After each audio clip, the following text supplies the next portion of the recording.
And then lastly, helping others. This is a classic in any turn-based games, any progression-based games. You want to give gifts to other people. You want to help people progress. And that's a core part of the sharing experience. So there's 3 types of sharing. And I won't go into this in too much detail because most of you know about this. If you're interested in knowing more, we can certainly talk about it. Link share is a very basic format of sharing. Games use it, media companies, newspapers, everyone uses it. It's a great way just to allow people to share something they find interesting. Image sharing is a similar principle, but obviously based on an image. And then lastly, Open Graph, which is a much more richer, structured way of sharing, which allows you to share a specific action in an object, which is what a lot of developers are doing today on Facebook, particularly on Facebook.com. So, as I touched on in logging, again, the key for this and key for making sharing work is thinking about creating shareable moments. And it's really all about thinking about when you're building the game, how do you maximize that potential for sharing? Alpha Bear, great example. They create these really, really compelling, it's very simple, just simple images, but a great way to create this unique content that people are very, very keen to share, and it's quirky and it's fun. Again, think about how you can optimize that as you're building your game. So you can see all it is it creates an image, all sorts of different images. I'm sure you've seen these in your news feed. But again, very powerful, very simple, but works really well for them. Another example, Mr. Jump, incredibly hard, slightly frustrating game. When you have this amazing moment, you finally get a high score. You finally progress further than you ever have. Of course, perfect time to encourage someone to share. So again, the high score moment, that real achievement moment, another great time to share. And again, fairly simple process. These are both on mobile. But great examples of that context. And then switching to a web-based example and also on mobile cross-platform, Criminal Case. This is another classic but still very powerful situation when people are very, very keen to share, players are keen to share. It's when you pass a friend. It's obvious, but it really works. You're excited, you finally pass someone on a level, and you want to tell them about it. Perfect occasion to use sharing. So again, you can see this, 2 of our colleagues taunting each other, but again, it works very well, and it's something to think about. Again, as we work through sharing, we know there's a lot of different solutions. We're working to try to make it as simple as possible, but again, powerful tool. So talking about something a little bit newer, App Invites is a product we launched at our developer conference F8 back in March. And this is a really, really high signal way for you to invite your friends and tell them about a great app or a great game, in this case, that you're playing. So this is an example from Draw Something. You can see the second thing, the game stuff, find friends. Very simple. You're playing a game, you love the game, you want to tell people about it, and you want to invite them to play. Now, the great thing with this is you actually don't have to be logged into Facebook in the game to use this. So all of the permissions, the whole experience is contained within the flow itself. So you can be playing happy as can be, and you can surface this wherever it's relevant, and you can invite your friends. So it's really nice, high quality flow. You can see here that as a developer you can add an image, and then the player can actually add personalized text. So great way to make sure that from your side as a developer, you're benefiting from incremental organic installs, and from a player standpoint, it's a really nice way to share a game you love and get your friends to play.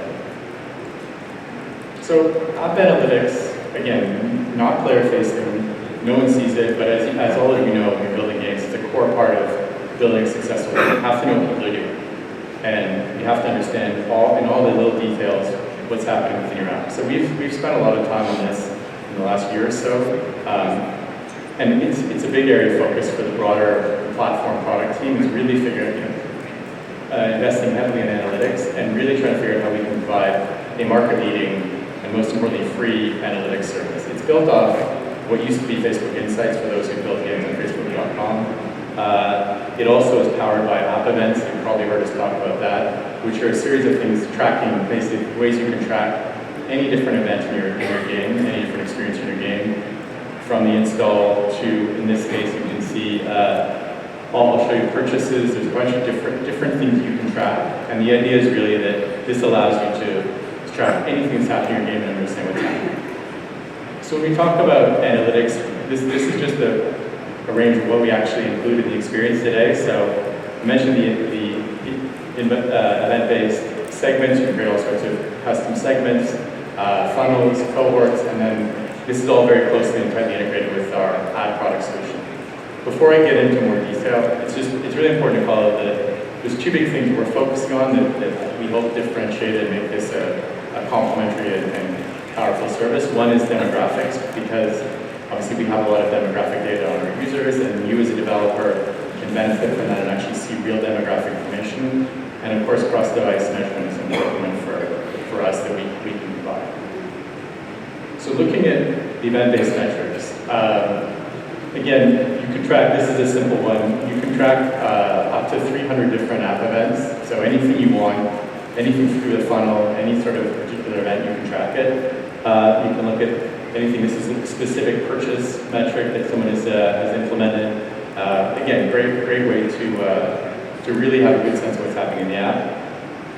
As I mentioned, segments are really powerful. You can maybe see the middle bit, but you can segment by any sort of demo information, so by country, by gender, by age, and you can really look at individual segments. You can also map that against people who've purchased or when they've purchased. So there's a whole bunch of different things you can do with segments, which is powerful. Funnels, again, all of you lived this experience, getting people through the funnel, getting people from that initial install all the way through to purchase and hopefully repeat purchase. Again, if you instrument this, you can track funnels and understand the drop-off throughout the funnel. Cohorts, again, I'm sure a lot of you do this already, but Facebook Analytics provides this as another tool in the arsenal if you're thinking about really understanding what that given cohort, those users you acquired on day X, what are they doing through the coming days. You can really, it's easy to understand and track this. So, summing up in terms of analytics, again, this is an area we're really putting a lot of effort into, so you'll continue to see new features come out over the coming months. Starting point, it is free, it's great, it's all part of the services we provide to developers. You can track both your Facebook users, which has always been the case, but also non-Facebook users. So anyone who installs the app, you can track for this. As mentioned, you can track who they are in terms of demographics, and you can also track obviously what they're doing. And then lastly, it's tightly integrated with the advertising solutions. So I just wanted to call this out. This is a nice example of the power of app events. So the tribes from Game Insight, they integrated app events and saw a 5% increase in their daily actives, and nice result, 800% return on investment. So shifting gears, I just wanted to talk about something. If you're building apps for mobile today, we're spending a lot of time with mobile developers as well as developers for Facebook.com.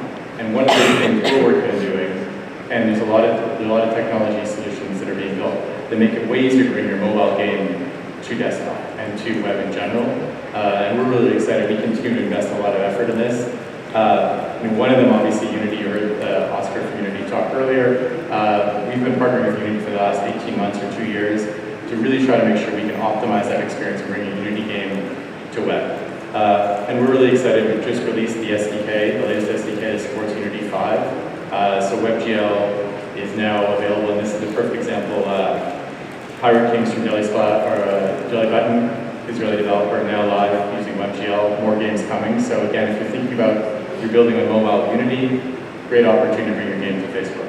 And another one, HTML5 continues to gather more momentum. Family Guy is built in HTML5, now live on Facebook. So again, think about the different ways you can bring your games from mobile to web, and we're really focused on trying to make that easier for you.